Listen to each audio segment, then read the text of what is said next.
웰페어 뉴스 브리핑 박고은입니다. 웰페어 뉴스와 함께 사회복지계 이슈를 만나봅니다. 오늘 첫 번째 기사입니다.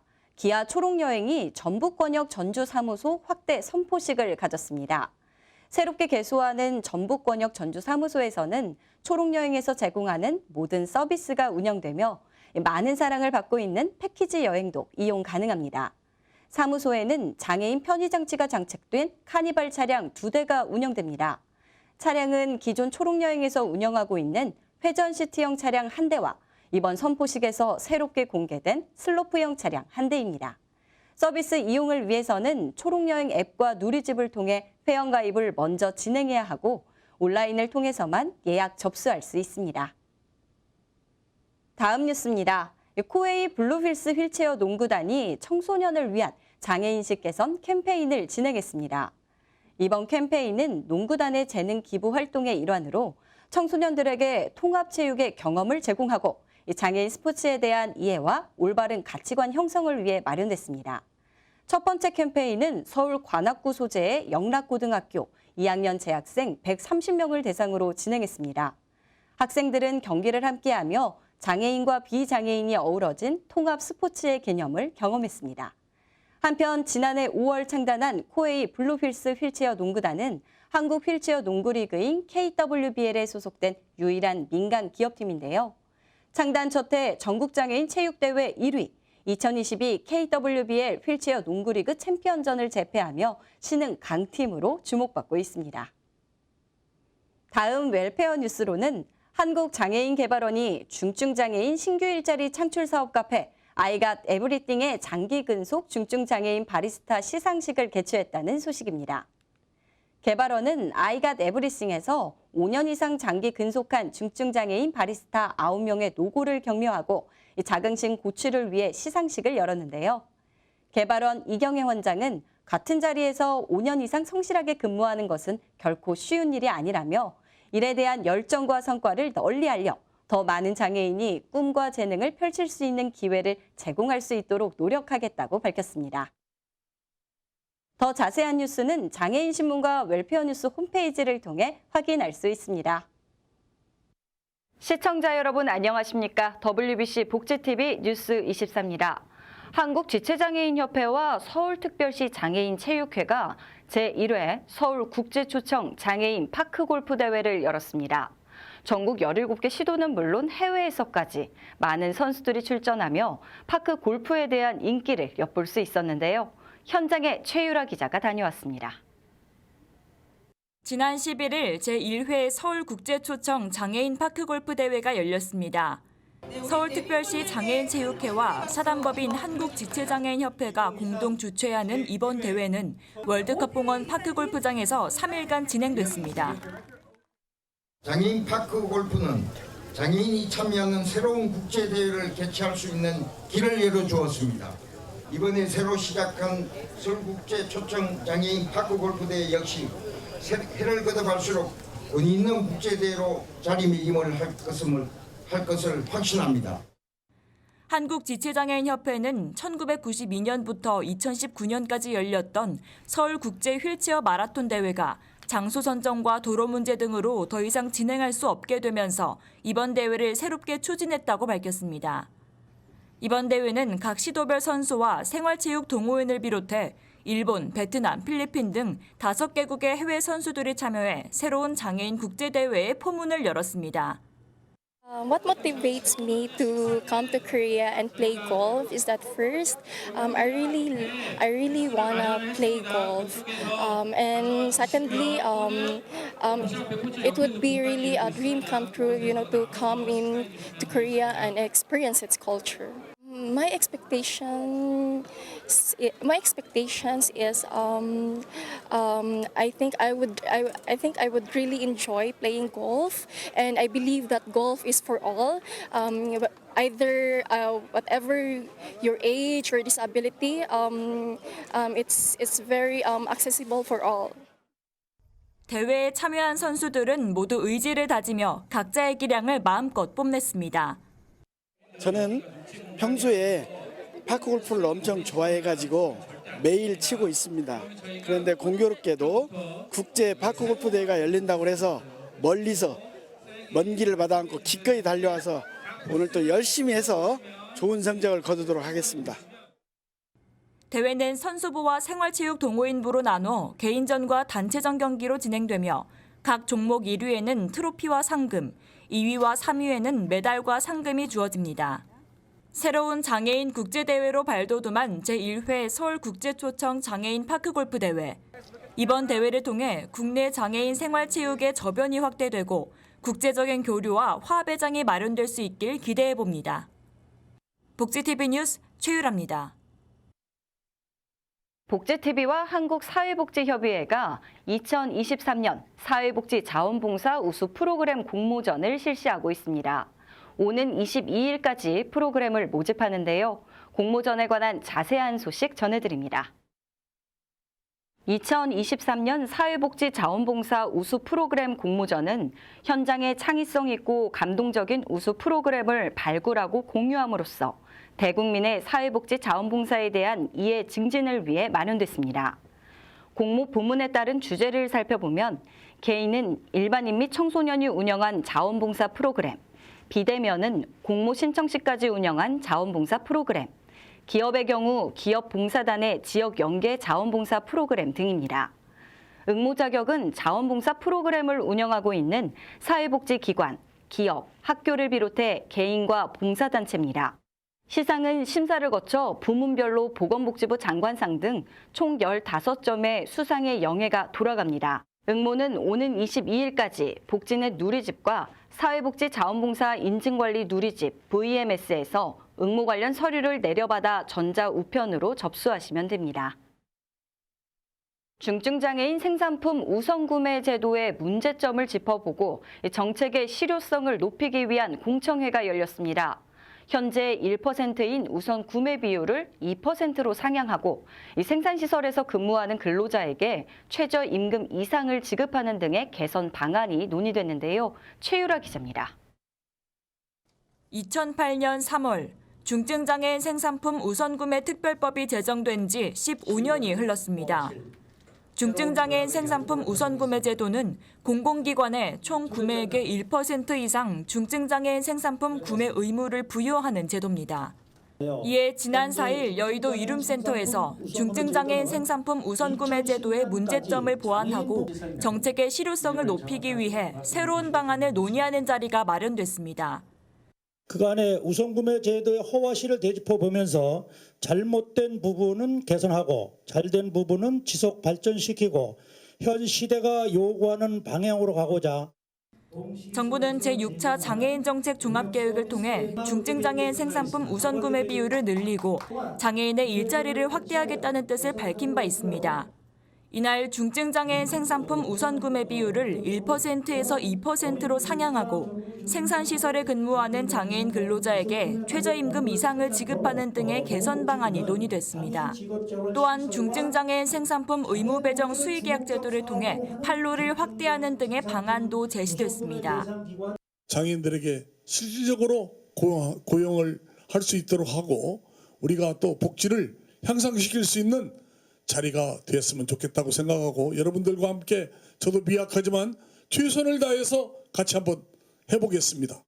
정부가 정한 내년도 중증장애인 생산품 우선구매 비율은 1.13%. 중증장애인 생산품 우선구매 특별법 제정 15년이 지나서야 우선구매 비율 1%를 가까스로 넘긴 시점에서 앞으로 제도 개선과 우선구매 활성화를 위한 적극적인 관심이 필요해 보입니다. 우리 사회 곳곳의 이야기를 사연과 제보로 직접 만나보는 나도 말 좀 합시다입니다. 이렇게 중증장애인 생산시설의 생산품 구매는 장애인의 일자리, 고용으로 이어지는 만큼 함께 어우러져 살아가는 상생의 의미가 있는데요. 시설 근로자의 바람을 담아왔습니다.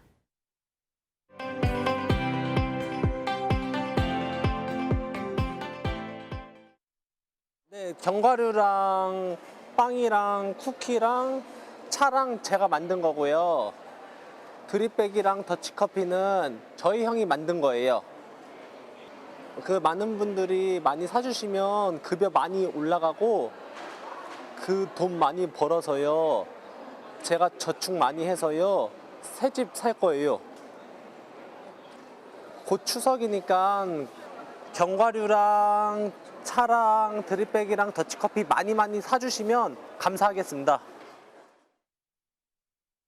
사회에 나와 이 당당한 구성원으로서 살아갈 수 있도록 자립의 근간이 되어주는 일자리.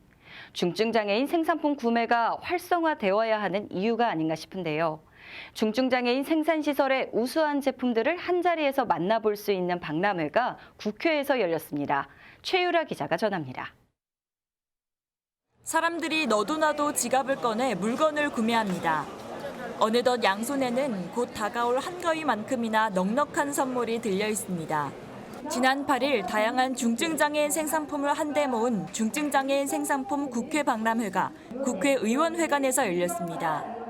우수한 장애인 생산품들을 직접 살펴보시고 생산품 판매가 더욱 활발해질 수 있도록 관심을 기울여 주시면 감사하겠습니다. 이번 박람회에는 전국의 중증장애인 생산시설 23개소가 참여해 커피, 제과, 공예품, 명절 선물 세트 등 장애인이 직접 만든 40여 개의 품목이 전시됐습니다.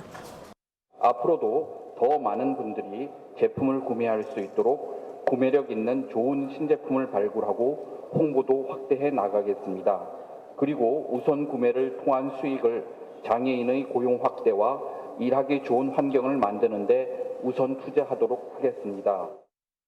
정부는 지난 3월 발표한 제6차 장애인 정책 종합계획을 통해 중증장애인 생산품 우선 구매 비율을 기존 1%에서 2%로 확대하고 실수요에 맞춰 생산 품목을 다양화하겠다고 밝힌 바 있습니다.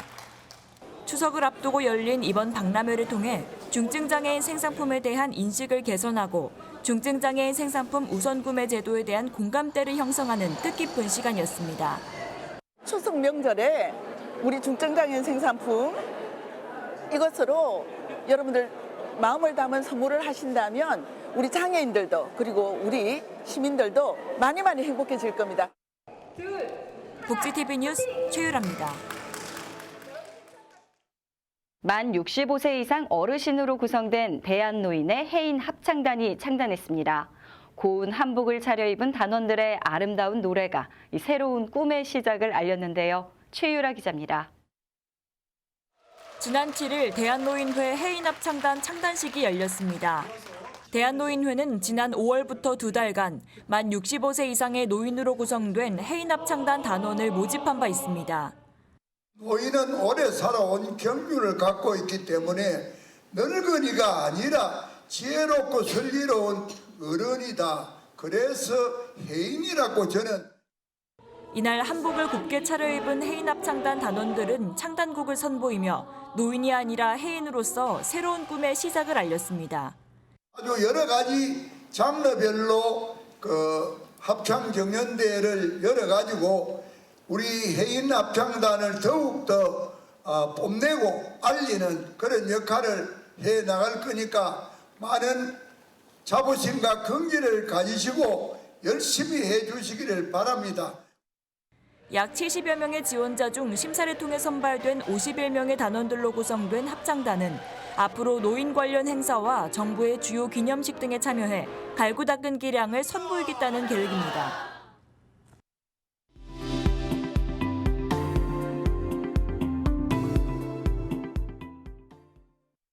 지난 9월 7일은 사회복지의 날이었습니다. 국민의 사회복지 사업에 대한 이해를 높이고 사회복지 사업 종사자의 활동을 장려하기 위한 법정 기념일인데요. 경기도 양주시와 전라북도 임실군에서 열린 사회복지의 날 기념식 현장에 다녀왔습니다. 경기 섬유지원센터 컨벤션홀을 가득 메운 사회복지인들. 지난 6일 양주시와 양주시 사회복지협의회는 제24회 사회복지의 날 기념식을 진행했습니다. 우리 이웃 가운데 취약계층이 있는지를 한번 다 같이 둘러보는 그런 시간이 되었으면 좋겠습니다. 수고하신 사회복지 종사자들 그리고 자원봉사자님들에게 오늘 그 공로를 축하하면서 시상을 하는 날입니다. 이분들의 수고가 있었기 때문에 우리 사회가 좀 더 아름다운 사회로 유지될 수 있는 것이 아닌가 생각합니다. 우리 모두 사회복지를 통해서 아름다운 세계를 만들었으면 좋겠습니다. 사회복지 현장에서 수고한 사회복지인들을 축하하고 격려하기 위한 자리입니다. 사회복지의 중요성이 그 어느 때보다 아마 강조되는 것 같고 여러분들이 활발한 활동을 통해서 우리 양주시의 모든 분들이 어떤 그 외롭지 않고 편안하게 잘 살아갈 수 있는 양주를 만드는데 여러분들이 큰 역할을 해주시리라 기대하고 여러분들로 인해서 양주의 모든 분들이 편안하고 잘 살 수 있는 그리고 복지 양주를 만드는데 여러분들께서 적극적으로 함께해 주시기 바라겠습니다. 시와 협회는 감사패와 보건복지부 장관상을 비롯한 많은 상으로 사회복지인들을 격려했습니다. 우리 사회복지를 하시는 분들이 늘 즐겁고 행복한 날이 될 수 있도록 시에서도 열심히 노력하도록 하겠습니다. 여러 사회복지 현장의 따뜻한 소식을 사진으로 남겨 사진 콘테스트도 진행해 현장을 향한 관심을 모았습니다. 다양한 사회복지 현장, 그곳엔 행복한 사회복지인이 필요합니다. 사회복지인이 행복해야 우리 사회의 미래는 밝습니다. 복지TV 경기방송 정은선입니다. 임실군 사회복지사협회가 주최하고 임실군 사회복지협의회가 주관하는 제24회 사회복지의 날 기념 임실군 사회복지대회가 지난 6일 임실군 문화체육센터에서 열렸습니다. 이날 개회식에는 신민 임실군수와 이성재 임실군의회 의장을 비롯한 사회복지시설단체 종사자와 관계 공무원 및 유공자 등 약 200여 명의 내외빈이 참석해 축하하였습니다. 사회복지 현장의 일들은 소소하고 작아 보이지만 사회복지 종사자들의 노고와 수고의 결과는 임실이 사람이 좋은 곳, 또 함께 어울려 살고 싶은 임실을 만들어가는 데 큰 역할을 담당하고 있다고 생각합니다. 이날 행사에서는 윤리선언 낭독을 시작으로 임실 군수와 군의장, 전라북도와 임실군 사회복지협의회장의 유공자 표창으로 복지 현장의 최일선에서 힘쓰며 사회복지 향상에 헌신한 사회복지 사업 종사자들의 자긍심을 높이고 활동을 격려하는 시간을 가졌습니다. 사회복지사와 요양보호사, 상근 종사자분들께 분기능, 처우 개선과 모습 교육을 지원하는 등 복지 현장 최일선에서 고생하시는 여러분들을 적극 뒷받침하겠습니다. 오늘은 여러분의 나이인 만큼 언제나 이웃을 생각했던 그 이루와 격려의 말을 내 옆에 사랑하는 동료들과 주고받으면서 행복한 시간을 보내시기 바랍니다. 이번 제24회 사회복지의 날 기념 임실군 사회복지대회를 통해 사회복지 사업에 대한 이해를 증진시키고 사회복지에 대한 의미를 되새기는 시간을 가졌습니다. 주변의 이웃을 돌아보고 사회복지 사업 종사자들의 노고에 대한 이해가 지역 사회복지의 발전으로 이어져 함께 더불어 사는 사회를 기대해봅니다. 복지TV 전북방송 김영재입니다. 발달장애인 극단 민들레가 세 번째 작품 도깨비가 간다를 무대에 올렸습니다. 장애라는 편견의 벽을 허무는 탄탄한 이야기로 관객들의 뜨거운 호응을 이끌어냈는데요. 정운성 기자입니다. 지난 7일 의정부 문화원 문예극장 전 좌석이 매진된 연극 발달장애인 극단 민들레의 세 번째 작품이 무대에 올려졌습니다. 시작을 알리고 배우들은 자신의 역할을 몸짓으로 대화로 음악으로 표현하느라 열심인 모습입니다. 이번 작품은 도깨비가 간다입니다. 동화로 알려진 도깨비 이야기를 비장애인과 장애인의 삶으로 비교하며 감상할 수 있는 연극입니다.